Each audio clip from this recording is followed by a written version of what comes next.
Fala galera do sexto ano, tudo bem com vocês? Prontos para mais uma aula desse nosso período de quarentena? Pessoal, hoje uma aula um pouco diferente, falando sobre a revisão dos conteúdos. Das inúmeras revisões que nós fizemos já nas aulas anteriores, vou estar revisando novamente, mas sendo mais direto o que nós vamos estar falando. Pessoal, primeira parte aqui nós vamos falar sobre potencializações, depois nós vamos falar sobre retas, triângulos, polígonos, quadriláteros e por fim o plano cartesiano. Então vamos lá. Primeiro, potência, pessoal. O que seria a potência? Potência, a base é o fator que se repete e o expoente quantas vezes o fator se repetir. Então nesse caso aqui, base 3, expoente 2, 3 vezes 3, 9. Não é 3 vezes 2, porque 3 vezes 2 é 6. E nesse caso é 3 vezes 3. Pessoal, para representar multiplicações desse tipo como fatores iguais, podemos chamar a operação de potenciação. Então vamos fazer ali. Vamos fazer um joguinho aqui. Acompanhe comigo. 1 ao quadrado, 1. 2 ao quadrado, 4. 3 ao quadrado, 9. 4 ao quadrado, 16. 5 ao quadrado, 25. 6 ao quadrado, 36. 7 ao quadrado, 49. 8 ao quadrado, 64. 9 ao quadrado, 81. 10 ao quadrado, 100. 11 ao quadrado, 121. 12 ao quadrado, 144. 13 ao quadrado, 169. 14 ao quadrado, 196. 15 ao quadrado, 225. 16 ao quadrado, 256. 17 ao quadrado, quanto que é? 289 e assim por diante. 20 ao quadrado, 400. 30 ao quadrado, 900. 32 ao quadrado, 1024 e assim por diante, pessoal. Então não é elevar, não é multiplicar por 2, mas sim repetir o número quantas vezes for necessário. Por exemplo, ao cubo, 4 ao cubo, 4 vezes 4 vezes 4, totalizando o valor de 64. Se eu fosse fazer 4 vezes 3, daria 12, mas não é essa a operação. Eu vou repetir o fator inúmeras vezes e fazer a conta, a multiplicação, ok? Leitura, pessoal, quando for elevado 2, sempre vai ser elevado ao quadrado. Cubo é elevado a 3, vai ser elevado ao cubo. Então, essas são as duas partes ali importantes, pessoal. Agora, o seguinte, vamos fazer um exercício aqui mental, vou explicar para vocês e vocês vão me dizer. Eu vou fazer uma viagem, eu tenho 3 camisetas, 3 calças e 3 pares de tênis.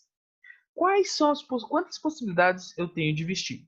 Então, se eu tenho 3 camisetas, 3 calças diferentes e 3 pares de tênis, eu vou ter 3 elevado ao cubo. Seria 3 opções de calça, 3 de camiseta e vezes 3 tênis. 3 vezes 3 vezes 3, 27. Que é equivalente a 3 ao cubo. Agora, pessoal, potenciações com expoentes 0 e 1. Todo número elevado a 1 é ele mesmo. Sem exceção de nenhum número. Todo número elevado a 1 é ele mesmo. Agora, todo número elevado a 0, com exceção do 0, vai ser 1. Ok, pessoal? Potenciação de base 10 é aquele lá. Elevado ao quadrado, 2 elevado à segunda potência, 2 zeros. Cubo, 3 zeros. Sexta, 6 zeros. Então, nesse caso ali, pessoal, o que acontece? Conforme o expoente, vai ser a quantidade de zeros. Nós temos também a raiz quadrada, pessoal. Raiz quadrada, a gente vai pensar da seguinte maneira, que número vezes ele mesmo dá o valor dali do radicando. Então, por exemplo, ali, radicando é 16, raiz quadrada é 16. Número vezes ele mesmo é 16. Então, eu vou pegar dos quadrados perfeitos. 1 vezes 1, quanto que é? 1. 2 vezes 2, 4. 3 vezes 3, 9. 4 vezes 4, 16. Opa, achei que 4 vezes 4 é 16. Então, isso quer dizer que a raiz quadrada de 16 vale 4. E agora, dentro dessas raízes quadradas, a gente tem os quadrados perfeitos. Esses quadrados perfeitos são números que possuem a raiz quadrada inteira. Então, vamos fazer ali. Raiz quadrada de 1. Quanto que é a raiz quadrada de 1? É 1.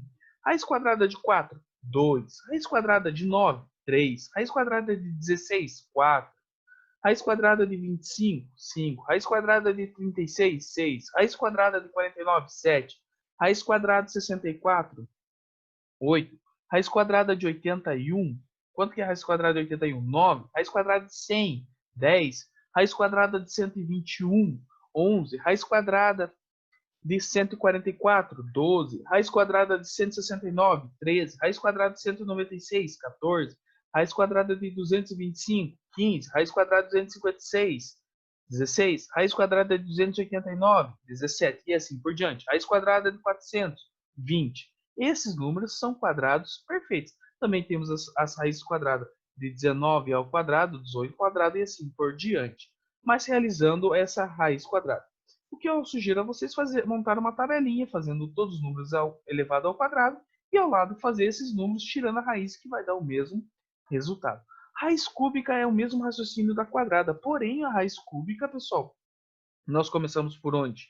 Nós começamos a raiz cúbica, agora vamos multiplicar esse número 3 vezes. Que número multiplicado, repetido 3 vezes e multiplicado vai dar o resultado? Então, por exemplo, 8. Que número que eu multiplico ele 3 vezes vai dar 8? Então, vamos pensar. 1 vezes 1 vezes 1 dá 1. 2 vezes 2 vezes 2. 2 vezes 2, 4 vezes 2, 8. Eu achei a raiz cúbica de 8.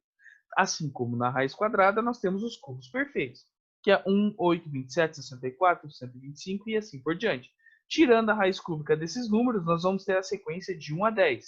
Raiz cúbica de 1 é 1, raiz cúbica de 8 é 2, raiz cúbica de 27 é 3, raiz cúbica de 64 é 4 e assim por diante.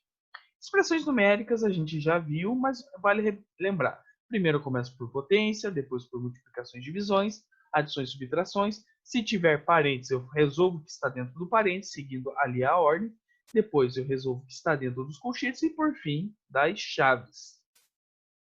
E agora vamos lá para a página 17, falando sobre os ângulos e polígonos. O que é um ângulo? É a região que está entre dois segmentos de reta que tem um ponto em comum, que é o vértice. Medida de um ângulo, pessoal. A medida de um ângulo, preste bem atenção que eu vou falar para vocês. Qual é a unidade de ângulo? É o quilômetro? É o metro? É o segundo? É a hora? Qual que é dessas? Nenhuma. A unidade que mede ângulos é os graus. Então, preste muito bem atenção nisso. Unidade de ângulos é graus. E aqui dentro dos ângulos, pessoal, a gente tem a classificação deles que a gente já falou inúmeras vezes, mas vou repeti-los para vocês. Ângulo reto, mede 90 graus. Ângulo agudo, menos que 90, maior do que zero. Obtuso, maior do que zero, menos de 180 graus. Ângulo raso ou de meia volta, 180. Pleno de uma volta, 360. E nulo, ele é 0 graus. Ângulos que possuem a mesma medida são o quê? Congruentes. Posições relativas. Se as retas não tiverem nenhum ponto em comum e é prolongá-las e elas nunca se encontrarem, são paralelas. Se elas tiverem um único ponto comum, são concorrentes. Agora, pessoal, se elas tiverem um ponto comum e formar um ângulo de 90 graus, elas são o quê? Perpendiculares. Temos os polígonos, classificação de polígonos, são essas figuras geométricas. Temos dentro o polígono convexo, que são esses dois polígonos, e os não convexos. Porque se eu traçar um ponto aqui e aqui, traçar uma reta, ele vai atravessar por fora. Mesmo caso desse aqui. Traço um ponto aqui, coloco um ponto aqui, traço uma reta entre eles, a reta vai acabar saindo fora dessa linha poligonal. Então, esses dois polígonos não são convexos e esses dois são convexos. O que são vértices, pessoal? Vértices são os pontos de encontro de duas retas. Olha aqui, ó, de dois lados. Os ângulos são esses valores que estão aqui dentro e diagonais. Também temos os polígonos de três lados, chamado triângulo, quadrilátero, heptágonos. 10 lados, decágonos, 12 lados, dodecágonos. Nos triângulos também temos as classificações deles, que são equiláteros, quando tem os três lados iguais. Isósceles, quando só tem dois lados iguais, e escaleno são quando não possui nenhum lado igual. Quanto à medida, um triângulo é acutângulo quando os três ângulos deles for menor do que 90 graus. Ele é um triângulo retângulo quando ele possui um ângulo de 90 graus. Ou ele é um triângulo obtusângulo quando ele possui um ângulo obtuso. E também, pessoal, agora falando sobre os quadriláteros, nós temos paralelogramos, que têm lados paralelos, Temos os quadrados, os losangos, os retângulos e outros paralelogramos. Trapézios também são apenas, ele só tem um par de lados paralelos, que é diferente dos paralelogramos, que são dois pares de lados paralelos. E polígono regular são aqueles polígonos que possuem a mesma medida. Então, polígono possui a mesma medida, eles são o quê? Regulares. E agora, para finalizar, a página 34 do LA, nós vamos falar sobre a localização de pontos.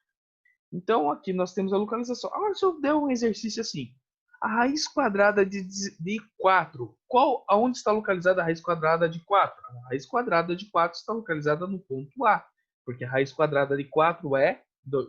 A raiz quadrada de 49, quanto que é a raiz quadrada de 49? É 7. Então, o ponto 7 está aqui no ponto B, está localizado no ponto B. E a raiz quadrada de 9? Aonde estaria localizada? A raiz quadrada de 9 seria aqui no 3. Ok? Que nós não temos o ponto. Lembrando que numa coordenada, pessoal, a gente tem o seguinte. Representando a coordenada, nós vamos pensar da seguinte maneira. Primeiro o eixo X, depois o eixo Y.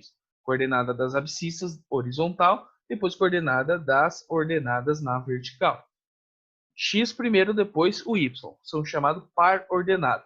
Então, olha o exemplo aqui da A. A localização do ponto A é 2 e 5. Por que é 2 e 5, pessoal? Porque começamos pelo X, depois pelo Y. Olha esse aqui, pessoal. Se a gente começasse pelo Y e invertesse 5 e 2, 5 e 2 daria aqui. Então, sempre o X, o nosso padrão, sempre o X, depois o Y. Ok? Olha aqui, 6 e 2. Veja. E aqui o ponto 0, 1 e 0. E aqui, pessoal, construção de figuras planas semelhantes, nós vamos ter um exercício na avaliação que vai falar o seguinte. Me dê as coordenadas dos vértices. Quem são os vértices? Essas pontinhas aqui. Se fosse um quadrilátero, teria 4 vértices. Qual seria a localização? Vou começar pelo ponto A. Ponto A é 1 e 3. Ponto B, 1 e 1. Ponto C, 4 e 1. O ponto D é 7 e 5. Ponto E, 7 e 1. Ponto F, 13 e 1. Então, eu estou pegando os vértices que são o encontro de dois lados, o encontro de dois lados. Ok? Então, basicamente, a revisão para nós seria isso. Lembre-se de fazer o exercício que é proposto lá no Positivo 1, que abriu no dia 14 e fechará no dia 17 às 23h59. Pessoal, lembre de fazer esse exercício. Não deixe para a última hora, pessoal. Esse exercício vai fechar no dia 17, você talvez não terá uma nova oportunidade para fazer esses exercícios. Lembrando que estou ao aguardo da revisão que eu pedi para vocês. Vocês terão uma nova oportunidade caso vocês tenham um atestado que vá do período do dia 14 ao dia 17. Caso contrário, vocês não terão uma nova oportunidade. Ok, pessoal? Qualquer dúvida, sigo à disposição. Vocês têm meu contato, vocês têm o Positivo On para me mandar mensagem caso tenha alguma dúvida. Pessoal, quero desejar para vocês uma boa semana de estudos, que vocês estudem, façam as atividades propostas e a gente se encontra aí numa próxima aula Zoom ou num próximo atendimento.